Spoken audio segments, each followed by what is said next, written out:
इस वीडियो के अंदर हम लोग बात करने वाले हैं जीएसटीआर 1 फाइलिंग के बारे में। जी हाँ, काफ़ी सारे भाई यहाँ पे चेंजेस आ चुके हैं। आपकी अक्टूबर फाइलिंग से जीएसटी की रेट्स के अंदर यहाँ पे बदलाव आ चुका है। बी टू बी की एंट्री कैसे होगी, बी टू सी की एंट्री कैसे होगी, यहाँ पे अभी लास्ट टाइम होगा आपके पास में फाइनेंशियल ईयर 24-25 की मिस्टेक को करेक्ट करने का। तो क्या क्या चीज़ें ध्यान में रखनी है, कैसे करना है, सारी जानकारी दूंगा एक ही वीडियो के अंदर। तो प्लीज़ पूरा वीडियो यहाँ पे जरूर देखिएगा। यार, स्टार्ट करने से पहले बताना चाहूंगा, अगर आप प्रोफेशनल एक्सपर्ट के थ्रू जीएसटी रिटर्न फाइलिंग की सर्विस अवेल करना चाहते हो या हमारे कोर्सेज के थ्रू अगर आप सीखना चाहते हो, link in the description box, आप हमारे 1700 से भी ज्यादा रिव्यूज को चेकआउट कर सकते हो। तो पहले तो बात कर लेते कि जीएसटीआर 1 के अंदर क्या क्या भाई चेंजेस आ चुके हैं। एज यू नो, आप 22 सितंबर से जो है एक तो जीएसटी की रेट यहाँ पे अपडेट हो चुकी है। तो मैं आपको पहले एक बार सीधा लाइव दिखा देता हूं, उसके बाद मैं स्टेप बाय स्टेप फाइलिंग करना भी सिखाऊंगा। तो स्क्रीन के सामने यहाँ पे आप देख सकते हो, पहले हम लोग जैसे B2B या B2C किसी का भी डेटा डाला करते थे, पहले केवल रेट्स यहाँ पे अगर चेंज हुई है, यहाँ पे आप देख सकते हो 40% भी यहाँ पे बेसिकली ऐड हो चुका है। तो कोई भी अगर रेट्स के अंदर यहाँ पे बदलाव हुआ है, आपका इनवॉइस हो सकता है, HSN कोड हो सकता है, सेम रहेगा, लेकिन रेट के अंदर यहाँ पे डिफरेंस होगा, तो वो आपको यहाँ पे अलग से एंट्रीज करनी पड़ेगी। इसके अलावा यहाँ पे HSN वाइज समरीज के अंदर भी यही चीज होगी कि यहाँ पे आपकी जीएसटी की रेट्स अलग अलग है, जिसके कारण आपको हो सकता है HSN कोड यहाँ पे सेम रहेगा, लेकिन उसकी रेट्स यहाँ पे डिफरेंट होने की वजह से एक ही HSN की आपको मल्टीपल एंट्रीज डालनी पड़ेगी। और HSN कोड भाई ध्यान रखना, जिनका भी टर्नओवर जो है 5 करोड़ के नीचे, उनके लिए भी अब ये B2B के लिए यहाँ पे कंपलसरी होने वाला है। B2C के लिए ऑप्शनल है, लेकिन अबाउट द 5 करोड़ रुपीज है, तो दोनों जगह यहाँ पे कंपलसरी रहेगा। प्लस फाइनेंशियल ईयर 24-25 में अगर आपने कोई भी मिस्टेक की है, मान लीजिए अगर आप कोई अमेंडमेंट करना चाहते हैं, तो वो अभी यहाँ पे आराम से पॉसिबल है। तो आप जो है अमेंड रिकॉर्ड डिटेल्स के अंदर सिंपली सारी चीजें यहाँ पे आराम से अमेंडमेंट कर सकते हैं। चलिए अब बात करता हूं स्टेप बाय स्टेप कि ये जीएसटीआर 1 आपकी प्रॉपर्ली फाइल कैसे होगी, कैसे हमें रिकॉर्ड्स की एंट्री करनी है। तो भाई सबसे पहले तो मैं अपना पीरियड यहाँ पे सेलेक्ट कर लेता हूं। क्वार्टरली बेस पे हम लोग फाइलिंग करने वाले हैं, तो पहले मैं आपको ऑनलाइन मोड के अंदर बताऊंगा, फिर मैं आपको ऑफलाइन बल्क एंट्रीज मोड के थ्रू भी बताऊंगा। तो देखिए, ऑनलाइन मोड के अंदर तो बड़ा ही सिंपल है। अगर आपका कोई भी यहाँ पे सेल नहीं हुआ है बेसिकली पूरे क्वार्टर के अंदर, यानी तीनों महीनों के अंदर, तो फिर आपको निल की जीएसटीआर 1 फाइल करनी है, और वो बड़ा ही आसान है। सबसे पहले यहाँ पे आप फाइल निल आईटीआर जीएसटीआर 1 देख सकते हो, इसके ऊपर आपको टिक करना है, एक ओटीपी डालना है, और आपकी निल की जीएसटीआर 1 यहाँ पे फाइल हो जाएगी। लेकिन हम बात करेंगे टैक्सेबल रिटर्न की, जहां पे प्रॉपर आपकी सेल हुई है। अब यहाँ पे अगर आप देखेंगे, बहुत सारे आपको कॉलम्स देखने मिलने वाले हैं, लेकिन आपके लिए जो इंपॉर्टेंट कॉलम्स होने वाले वो मैं आपको पहले ही बता देता हूं। तो आपके लिए इंपॉर्टेंट रहने वाला है B2B वाला ये वाला कॉलम, 7 नंबर का B2C कॉलम, 12 नंबर की HSN वाइज समरी, और 13 नंबर की डॉक्यूमेंट इशूड। ये 4 टेबल अगर आपने ढंग से समझ ली, तो आप आराम से खुद यहाँ पे जीएसटीआर 1 आराम से फाइल कर सकते हो। बाकी की जो यहाँ पे टेबल्स वगैरह है, वो एडवांस केस के अंदर एप्लीकेबल होती है। तो यहाँ पे अगर मैं बात करूँ, तो 98% केस में अगर आप as a normal business person यहाँ पे एक वीडियो देख रहे हैं, तो डेफिनेटली इन 4 टेबल को समझ करके आप जीएसटीआर 1 फाइल कर सकते हो। पहले देखिए, अगर मैं B2B की बात करूं, इस कॉलम के अंदर सिंपली यहाँ पे आपको ऐड रिकॉर्ड के ऊपर क्लिक करना है। यहां पे आपकी वो सारी एंट्रीज डलेगी जिसमें सामने वाली पार्टी के पास में भी जीएसटी नंबर होगा। आप क्या कर सकते हैं, इस तरह से एक एक्सेल वाइज यहाँ पे आप शीट बना सकते हैं, जिसमें डेट लिखी हुई है, आपका इनवॉइस नंबर हो गया, पार्टी का नाम हो गया, उसका जीएसटी नंबर, कितनी टैक्सेबल इनवॉइस वैल्यू है, उसमें कितना एसजीएसटी है, सीजीएसटी है, या कितना टोटल इनवॉइस वैल्यू है। तो ये सारे फिगर आप एक बार अपनी शीट के अंदर डाल सकते हो। अब देखिए, इक्की दिक्की या 3, 4, 5, 10 एंट्री है, तो यहाँ पे आप आराम से मैनुअल एंट्री कर सकते हो। आपको क्या करना है, यहाँ पे सिंपली जीएसटी नंबर डालना है, तो पार्टी का नाम अपने आप यहाँ पे आ जाएगा। उसके बाद में यहाँ पे सिंपली आपको इनवॉइस नंबर डालना है। उसके बाद में आपको इनवॉइस की डेट डालनी है, यहाँ पे टोटल इनवॉइस वैल्यू, यानी इसके अंदर आपका जीएसटी अमाउंट इंक्लूड होगा, तो जो भी टोटल इनवॉइस वैल्यू है वो आपको इनपुट करनी है। फिर यहाँ पे नीचे की साइड में आप देखेंगे तो रेट्स दी हुई है, तो यहाँ पे आप जो भी ग्रॉस वैल्यू डालेंगे, फॉर एन एग्जांपल जैसे अगर मैं 18,500 डालता हूँ, तो अपने आप ही आपका टैक्स कैलकुलेट हो के आ जाएगा, आपको मैनुअल डालने की जरूरत नहीं है। तो इस अकॉर्डिंग आपका जो भी प्रॉपर इनवॉइस है, आपको 1 बाय 1 करके इस तरह से एक एक इनवॉइस की यहाँ पे आपको एंट्री करनी है। और जैसे आप सेव करेंगे और यहाँ पे सीधा आप बैक जाएंगे, तो आपका एक एक इनवॉइस यहाँ पे सेव होता जाएगा। तो आपके अभी तक के क्वार्टरली जितने भी B2B के इनवॉइसेस है, उन सभी को आप कलेक्ट कीजिए, 5-10 जो भी इनवॉइसेस है, 1 बाय 1 करके आपको पूरी की पूरी यहाँ पे एंट्रीज डालनी है। उसके बाद में हमारा जो नेक्स्ट कॉलम आता है, वो आता है 7 नंबर का, जहाँ पे B2C की एंट्री डलती है।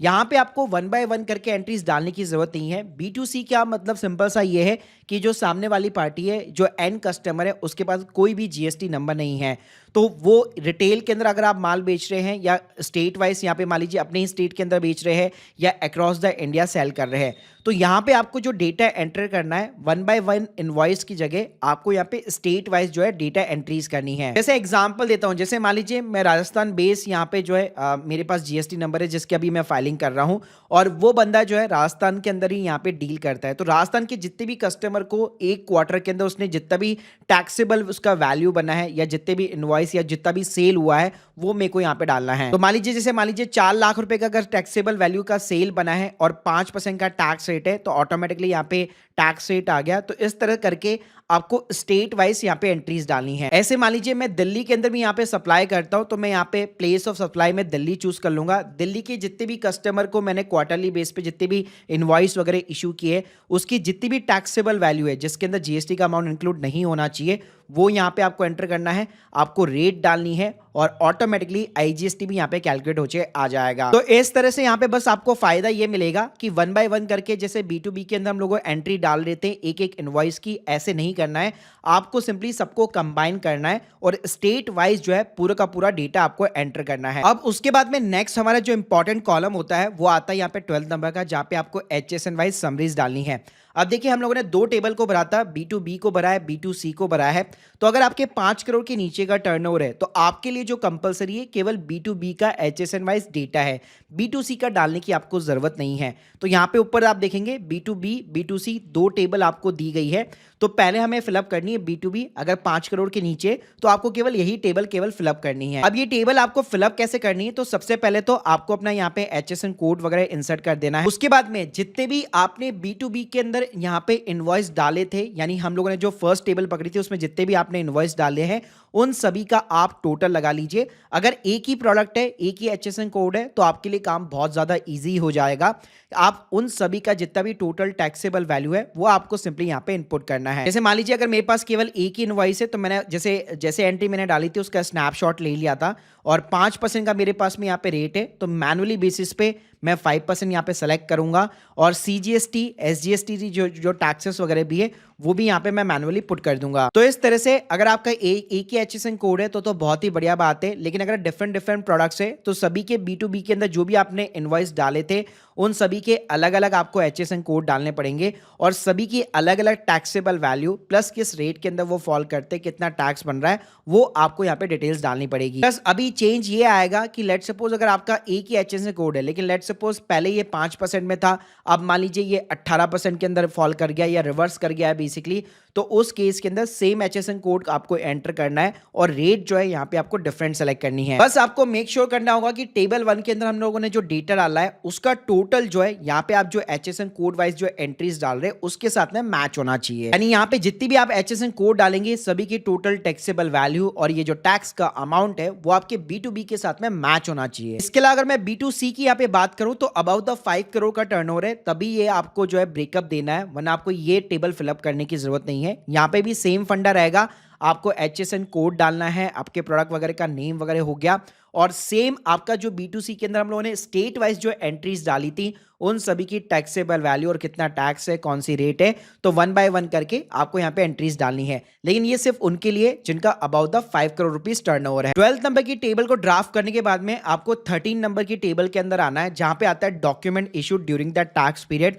यहाँ पे भी आपका काम बिल्कुल सिंपल हो जाता है। फर्स्ट जो यहाँ पे कॉलम है, हम लोगों ने B2B का जहां से भी डेटा चढ़ाया है, पूरा B2B या B2C की हम लोग बात कर ले तो जितने भी आपके इनवॉइस सीरीज नंबर है उसका आपको सीरीज वाइज जो है सीरियल नंबर यहाँ पे डालना है। जैसे एग्जांपल देता हूं, मान लीजिए मैंने 2 इनवॉइस यहाँ पे अपलोड किए 428 से लेकर 430 तक के इनवॉइसेस, तो इस तरह से मैंने यहाँ पे सीरियल वाइज डाल दिया कि मैंने 428 से 430 तक के इनवॉइस यहाँ पे इस GSTR 1 के अंदर मैं डाल रहा हूँ। तो टोटल जो है मैं 2 इनवॉइस यहाँ पे पुट कर रहा हूँ, कोई भी इनवॉइस मेरा यहाँ पे कैंसिल नहीं हुआ। कई बार क्या होता है, कोई इनवॉइस अगर सीरीज बीच में से अगर कैंसिल हो जाती है तो आपको सीरीज पूरी डालनी है और कैंसिल के अंदर एक इनवॉइस कैंसिल हुआ है, 2 हुआ है, तो उस तरह से आप इनपुट कर सकते हो। जितने भी नेट इशूड यहाँ पे आपके इनवॉइस आएंगे वो डेटा एंट्री आप ऑलरेडी डाल चुके हो। तो इस तरह से यहाँ पे केवल आप एक एंट्री नहीं 1 बाय 1 करके आप यहाँ पे मल्टीपल एंट्रीज को ऐड कर सकते हो। ये चीजें करने के बाद में आपकी ऑलमोस्ट 99% GSTR 1 यहाँ पे रेडी हो जाती है। लेकिन ये तो बात हो गई उन लोगों के लिए जिनका सिर्फ एक इनवॉइस है, 2 इनवॉइस है, लेकिन मान लीजिए 15 है, 20 है, 25, 50, 100, 500 इनवॉइस है, तो उस केस में तो काफी ज्यादा टाइम आपका कंज्यूम हो जाएगा। तो इसके लिए मैं आपको एक शॉर्टकट ऑफलाइन मेथड बताने वाला हूं। तो इसके लिए सबसे पहले आपको एक ऑफलाइन टूल यहां पे डाउनलोड करना है। जीएसटी की साइट पे अगर आप जाएंगे, ऑफलाइन रिटर्न ऑफलाइन टूल करके आपको मिल जाएगा। इस जिप फाइल को जो है आप डाउनलोड कर लीजिए। इस जिप फाइल को जब आप अनजिप करेंगे तो इसमें आपको एक सॉफ्टवेयर मिलेगा, इसको आप सिंपली इंस्टॉल कर लीजिएगा और सेक्शन वाइज सीएसवी फाइल्स के अंदर आपको कुछ टेम्पलेट्स मिलने वाले हैं। अब आप देखेंगे मैंने इस सॉफ्टवेयर को यहाँ पे ओपन कर लिया। अब इसके अंदर वर्किंग कैसे करनी है, कैसे बल्क इनवॉइस आप यहाँ पे अपलोड कर सकते हैं और कैसे इंपोर्ट करा सकते हैं, वो मैं आपको स्टेप्स यहाँ पे बताने वाला हूँ। तो यहाँ पे आपको क्या करना है, न्यू बटन पे क्लिक करना है। सिंपली सबसे पहले जीएसटी नंबर डालना है अपना। उसके बाद में टैक्स पीरियड, जैसे आपका सितंबर रहने वाला है, आप सेज टैक्स पेयर है कि नहीं, आप क्वार्टरली फाइल कर रहे वाले हैं या मंथली करते हैं, तो यस नो के अंदर आपको यहाँ पे जवाब देने हैं। उसके बाद में अगर आप देखेंगे तो इस टाइप का डैशबोर्ड देखने को मिल जाता है। फिर ऊपर ही ऊपर आपको इंपोर्ट फाइल का ऑप्शन देखने को मिलेगा। यहाँ पे आप देख सकते हैं सेक्शन वाइज जो टेबल मैंने आपको अभी स्टार्टिंग में समझाई थी उसी वही टेबल है पूरी की पूरी। यानी सबसे पहले आपको B2B वाला मिल जाएगा, फिर यहाँ पे अगर आप देखेंगे 7 नंबर पे B2C देखने को मिल जाएगा, HSN वाइज समरी मिल जाएगी, डॉक्यूमेंट इशू मिल जाएगा। तो 1 बाय 1 करके हम यहाँ पे जो है डेटा को इंपोर्ट करवा सकते हैं एक्सेल से। अब यहाँ पे अगर आप देखेंगे तो जैसे मैंने B2B यहाँ पे सेलेक्ट किया, दो ऑप्शन दिखेंगे कि मैं इंपोर्ट करा सकता हूँ CSV फाइल को। तो पहले मेरे को एक CSV फाइल बनानी पड़ेगी। अब वो फाइल बनेगी कैसे, तो ये जो सॉफ्टवेयर है उसी में अगर आप सेक्शन वाइज देखेंगे तो यहाँ पे आपको अलग अलग टेम्पलेट्स दिए हुए हैं। तो यहाँ पे आप देख सकते हैं B2B का आपको प्रॉपर यहाँ पे टेम्पलेट देखने को मिल जाएगा, जिसके अंदर एक्सेल के अंदर आपको डेटा एंट्री करनी है। अब मैंने आपको स्टार्टिंग ऑफ द वीडियो बताया था कि आप एक एक्सेल शीट जरूर मेंटेन करिएगा। अब वो एक्सेल शीट हमारी यहाँ पे काम आने वाली है। देख सकते हैं मैंने उसी फॉर्मेट में यहाँ पे डिट्टो अरेंज कर दिया है। फर्स्ट कॉलम में सभी पार्टीज के जीएसटी नंबर आ गए, सेकंड कॉलम के अंदर आपकी पार्टी का जो भी नाम होगा वो आ गया, थर्ड कॉलम के अंदर आपका इनवॉइस नंबर आ गया, फिर इनवॉइस की डेट आ गई, फिर इनवॉइस की टोटल वैल्यू आ गई कि टोटल वैल्यू कितनी है जिसमें जीएसटी का अमाउंट इंक्लूड होगा। उसके बाद में प्लेस ऑफ सप्लाई आ गई कि कौन से स्टेट के अंदर है, राजस्थान है, दिल्ली है। फिर उसके बाद में रिवर्स चार्ज है कि नहीं है, तो आपको YNN के अंदर जवाब देना है, येस और नो के अंदर। फिर रेगुलर B2B इनवॉइस है या फिर मान लीजिए रिवर्स चार्ज है, तो उस टाइप से आपको इनवॉइस टाइप के अंदर नॉर्मली हम लोगों ने अभी जो एंट्री की थी वो रेगुलर B2B की थी, तो हम लोगों ने वो सेलेक्ट कर लिया। फिर रेट कितनी है, तो 5% की रेट है। फिर टैक्सेबल वैल्यू यहाँ पे कितनी है, यानी जिसके अंदर जीएसटी का अमाउंट इंक्लूड नहीं होगा, तो वो हम लोगों ने अमाउंट डाल दिया। तो इस तरह से ये जो टेम्पलेट है इसमें ना आपको सारे ऑप्शन देखने को मिल जाते हैं। इस प्रॉपर टेम्पलेट के अंदर जो है आपको अपना डेटा जो है ढंग से अरेंज करना होता है और उसको आप सेव करा लीजिए। अब हमने जो सेव कराया है वो ऑब्वियसली CSV फाइल के अंदर ही सेव हुआ है और उसको यहाँ पे मैं इंपोर्ट करा दूंगा। जैसे यहाँ पे मैं इंपोर्ट कराऊंगा तो आप देख सकते हैं स्क्रीन के सामने ये सक्सेस का मेरा मैसेज आ चुका है।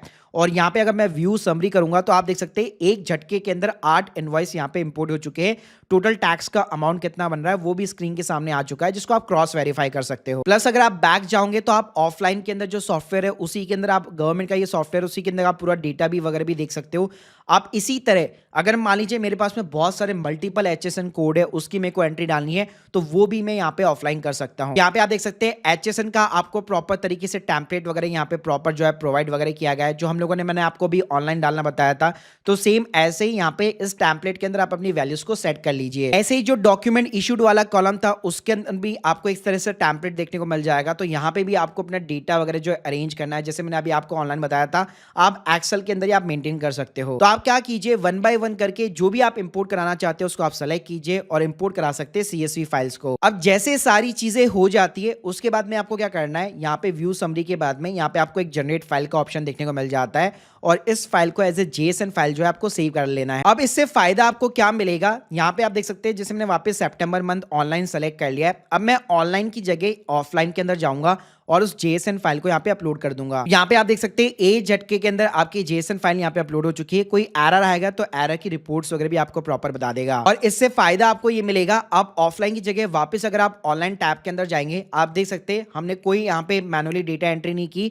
जो फाइल हम लोगों ने JSON फाइल अपलोड कराई उसकी वजह से 8 के 8 पूरे इनवॉइसेस यहाँ पे अपलोड हो चुके हैं। यानी मैनुअली आपको एक एक इनवॉइस अपलोड करने की जरूरत नहीं है। 100, 500 जितने मर्जी चाहे आप आराम से यहाँ पे इनवॉइस को अपलोड करवा सकते हो। और इसी तरह अगर आपने HSN wise summary document issued भी यहाँ पे JSON फाइल अपलोड कराई है तो इंपोर्ट हो जाएगा। बाकी आप मैनुअली भी डाल सकते हो अगर ज़्यादा डेटा एंट्री नहीं है तो।